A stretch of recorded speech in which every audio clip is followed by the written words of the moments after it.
Nakumpiska ang mahigit 2 milyong pisong halaga ng shabu mula sa naarestong 2 high-value target matapos kumagat sa ikinasang drug buy-bust operation ng PNP DEG Special Operation Unit 11 sa bahagi ng Mother Poblacion, Cotabato City, pasado alas 3 ng ika-25 ng Nobyembre taong kasalukuyan. Kinilala ng mga otoridad ang mga naaresto na sina alias Tats, 30 anyos, tricycle driver at alias Ana, 31 anyos, vendor na kapwa residente ng nabanggit na lugar.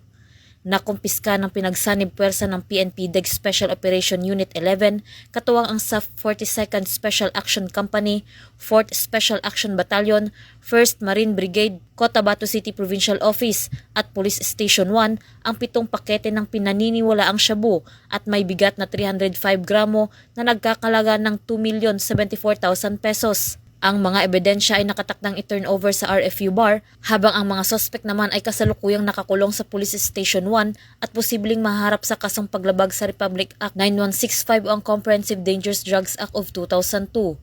Ang tagumpay ng operasyong ito ay bilang bahagi ng pinaigting na kampanya ng PNP laban sa iligal na droga, partikular sa pagtutok sa mga target na personalidad na sangkot sa mga iligal na aktibidad, upang mapanatili ang isang ligtas at mapayapang Bangsamoro. Mula rito sa riyon ng Bangsamoro, ako ang inyong PNN correspondent, Patrolwoman Judy Ann Alibo, alagad ng batas, taga-taguyod ng Balitang Pulis.